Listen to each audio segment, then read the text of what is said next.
quel est le sort d'une personne qui ne croit pas, mais qui a agi dans le bien toute sa vie? Mais plutôt, quel est le sort d'une personne qui n'est pas musulmane et qui a agi dans le bien toute sa vie? Mais tu es très intelligent pour deux raisons. C'est que tu parles de ta religion, et c'est le devoir de tout musulman. Et quand tu sais pas, ben, tu parles pas. C'est très bien. Voilà. Et oui, et c'est pas une honte de ne pas savoir répondre à tout, puisqu'on ne sait pas tout. D'accord? Donc il faut toujours te référer. Très bien. On va d'abord parler de fondamentaux. Nous, on est sûr et certain, et c'est notre croyance, que Dieu est juste. Oui ou non? Très bien. Secondo, on est aussi sûr et certain que Dieu est bon et miséricordieux. Ça va? Très bien. Puisque Dieu est juste, il récompensera tout le monde. Parce que s'il ne récompense pas quelqu'un, la personne a été lésée. Et Dieu ne peut pas commettre d'injustice. Inni haramtu zulma ala nafsi wa ja'altuhu bainakum muharraman. Je me suis interdit l'injustice et je vous interdis à vous, mes créatures, d'être injustes les uns envers les autres. Wa ma kana rabbuka bidhallamin lil abid. Ton Seigneur ne commet pas d'injustice envers ses créatures. Ok? Ses créatures. Tout le monde. Quel que soit. Et deux versets du Coran qui résument cette philosophie. فَمَنْ يَعْمَلْ مِثْقَالَ ذَرَّةٍ خَيْرًا يَرَهُ وَمَنْ يَعْمَلْ مِثْقَالَ ذَرَّةٍ شَرًّا يَرَهُ. Celui qui fera du bien, aussi minime soit-il, il sera récompensé.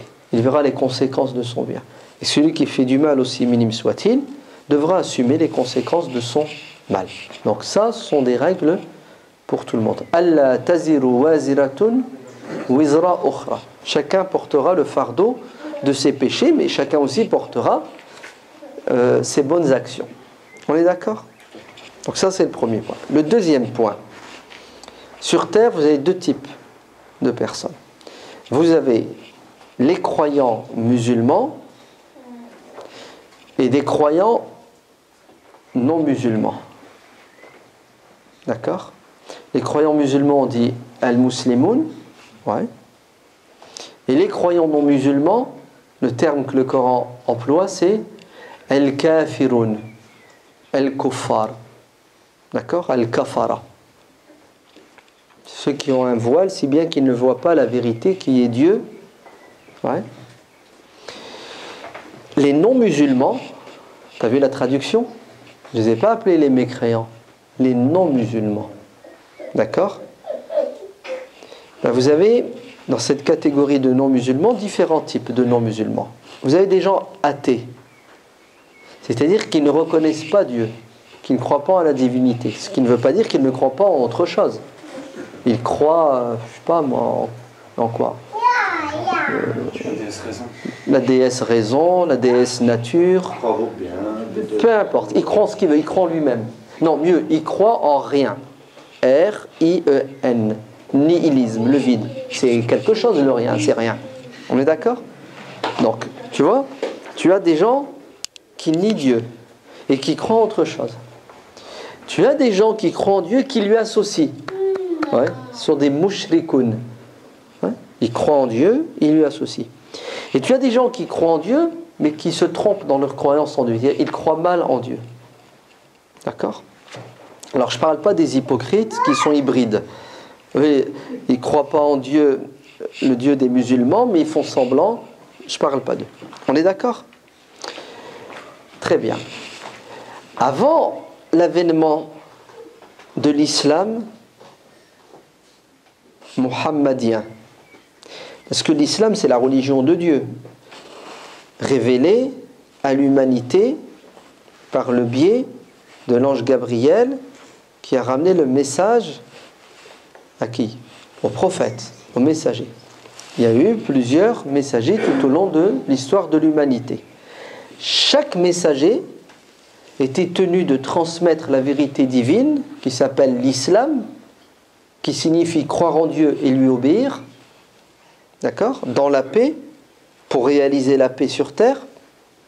Chaque prophète était tenu de transmettre cette religion qui va rattacher l'humain à Dieu Et les gens étaient tenus de penser, de réfléchir et de découvrir la vérité. Certains répondaient positivement au message, d'autres refusaient. On est d'accord. Arrive un nouveau prophète qui ne va pas ramener une nouvelle vérité. Tu sais ce qu'il va faire? Il va remettre les pendules à l'heure. Car la religion, malheureusement, avec le temps, elle s'use, elle est altérée, elle est transformée, etc., etc. Et en plus, il y a une partie qui doit évoluer, les lois. Tu me suis? Donc, c'est toujours le même islam, pour la même humanité, à des époques et des lieux différents, avec des adaptations dans la forme et dans certains domaines. Mais le fond reste le même. Les piliers de la foi sont les mêmes, les piliers de la pratique, de la morale, etc. Et c'est ce qui s'est passé jusqu'à un moment donné où le prophète Moïse arrive, pour rester que dans l'histoire du Moyen-Orient, et là, son peuple, les enfants d'Israël, qui étaient rebelles au message de Moussa lui-même, va continuer dans son égarement, si bien que lorsque viendra un prophète parmi eux qui s'appelle Isa, ils refuseront de l'accepter comme messager de Dieu, ils le combattront, ils le tueront, d'après eux. Nous ne croyons pas que Isa ait été tué. On est d'accord. Et c'est là où les problèmes commencent. Puisque Isa va faire des miracles qui prouvent qu'il est prophète, et les enfants d'Israël refusent. En fait, ils refusent parce qu'il ne va pas dans leur sens. Ouais. Il les remet en question. Eux, ils veulent bien un prophète, mais il faut que ce soit un prophète qui deal avec eux. D'accord? Il ne doit pas interdire ce qui les arrange. Donc, ils vont refuser. Mais il y en a qui vont croire en Isa et qui vont le suivre. Ouais. On les appellera comment on les appellera, ceux qui vont suivre? J'ai pas entendu? Les gens du livre. Les gens du livre, ce sont tous ceux qui ont reçu un livre. Comme les juifs, les chrétiens, comment on les appelle? Les apôtres, ce sont ses élèves, les sahaba. On les appelle les nazaréens, an-nasara. Vous entendez? Le terme coranique, c'est nasara, nazaréen. Le terme chrétien n'est pas approprié. Chrétien, ça vient du grec, Christos. Ouais. C'est plus tard, des siècles plus tard, que ce terme va être inventé et créé, Christos. À l'origine, il s'appelait les Nazaréens. An-Nasara, comme le Coran dit. Donc, ces Nasara vont reconnaître Jésus comme messager, Moussa comme messager, puisque chaque prophète venait pour confirmer les messages précédents. Ouais, il les reprenait à son compte, les améliorer. Vous me suivez?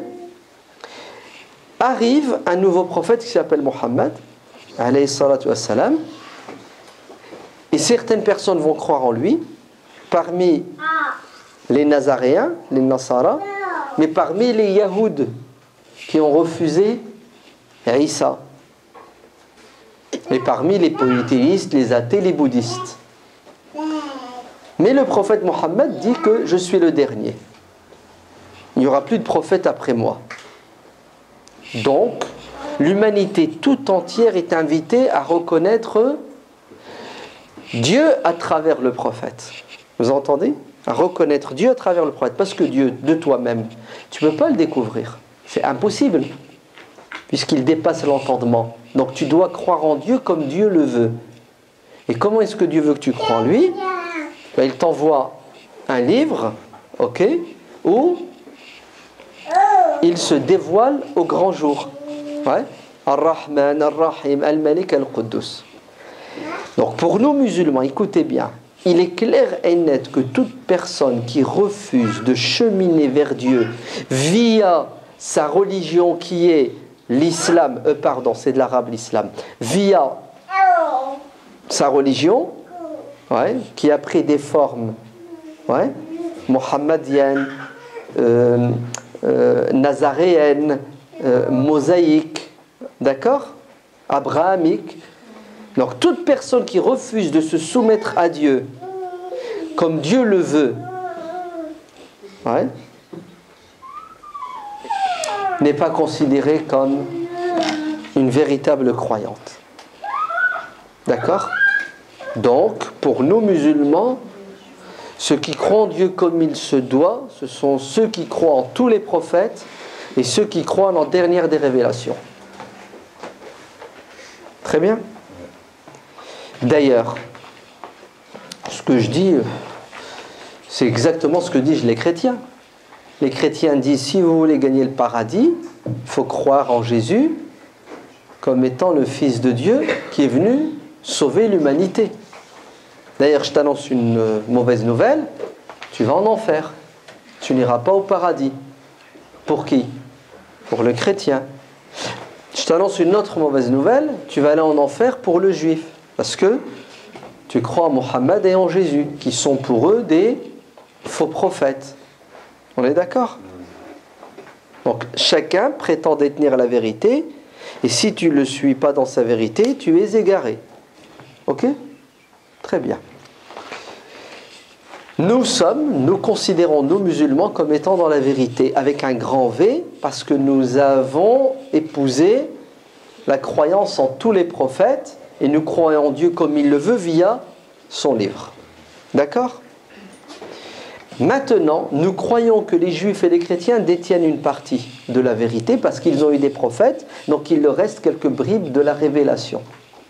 Mais ils sont égarés, parce qu'ils ne veulent pas reconnaître le prophète. Les juifs ne veulent pas reconnaître Isa et Mohammed, et les chrétiens ne veulent pas reconnaître Mohammed, alayhim assalam.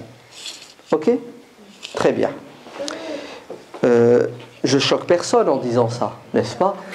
Le chrétien n'est pas choqué ni le juif, sinon moi aussi je serais choqué, puisque pour le chrétien je suis égaré, et pour le juif je suis égaré. Donc cette bonne guerre, ça ne m'empêche pas de dormir, et ça n'empêche personne de dormir. Chacun pense avoir raison. On est d'accord? Maintenant, écoute bien, dans notre credo, dans notre aqidah, n'entrera au paradis que celui qui aura dit La ilaha illallah Muhammad Rasulullah depuis le prophète Muhammad. C'est-à-dire qu'il faut reconnaître Dieu via son prophète. D'accord? Donc celui qui ne croit pas en Dieu et au prophète Muhammad sallallahu alayhi wa sallam, et tous les prophètes bien entendu, n'est pas musulman, la porte du paradis lui est fermée. Il va dire, ouais, maintenant il a fait du bien. Oui, il sera récompensé pour le bien qu'il a fait. Comment sera-t-il récompensé? De plusieurs manières. Sur terre et ou dans l'au-delà. Sur terre, Dieu le récompense, ouais, avec la santé, avec le bien-être, avec le bonheur, une longue vie, la notoriété, etc., etc. D'accord? Même, Dieu lui repousse des malheurs qui devaient le frapper. C'est pas suffisant, tu veux qu'il soit encore récompensé dans l'au-delà? Il a tellement fait de bien, Dieu le récompensera. Tu sais où? Ben écoute, on a plusieurs portes en enfer. Ouais. Il y en a 7. Et il y en a une, ouais, qui sera la moindre. On va l'appeler la 7e par exemple. D'accord? Et Dieu ne mettra pas en enfer ensemble Pharaon ou Hitler, n'est-ce pas? Ou oui, le problème c'est qu'il n'est pas encore mort. Ouais. Et tant qu'il est vivant, non mais c'est notre aqidah, hein.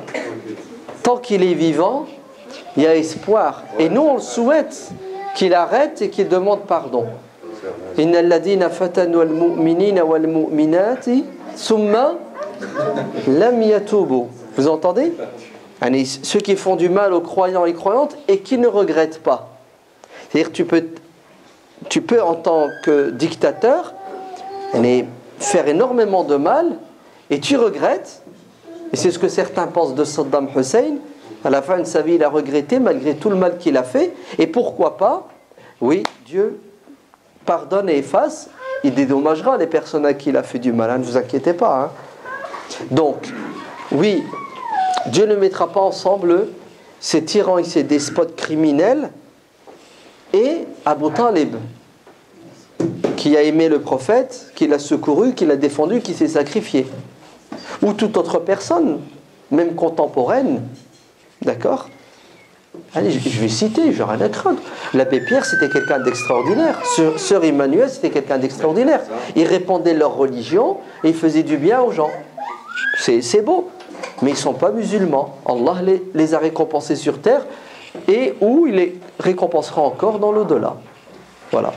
Comme moi ou toi, nous faisons du bien, mais on n'entrera pas au paradis des chrétiens parce qu'on ne croit pas que Jésus c'est le Fils de Dieu.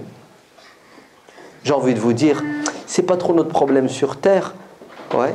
Notre problème sur terre, c'est de croire comme il se doit et d'agir comme il se doit.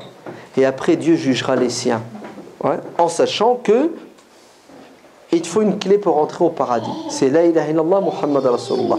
Parce que tu peux entrer au paradis sans avoir fait de bien. Et toute ta vie, tu ne croyais pas en Dieu. 2 minutes avant de mourir, tu dis la shahada de manière sincère. Et Dieu te prend ton âme. Si tu devais rester vivant, tu ferais le bien. Et tu vas au paradis. Bien sûr. Ben oui, c'est arrivé. Et ça arrivera tous les jours. D'accord? Merci. De rien. Ce fut gratuit. N'est-ce pas? Que Dieu te bénisse.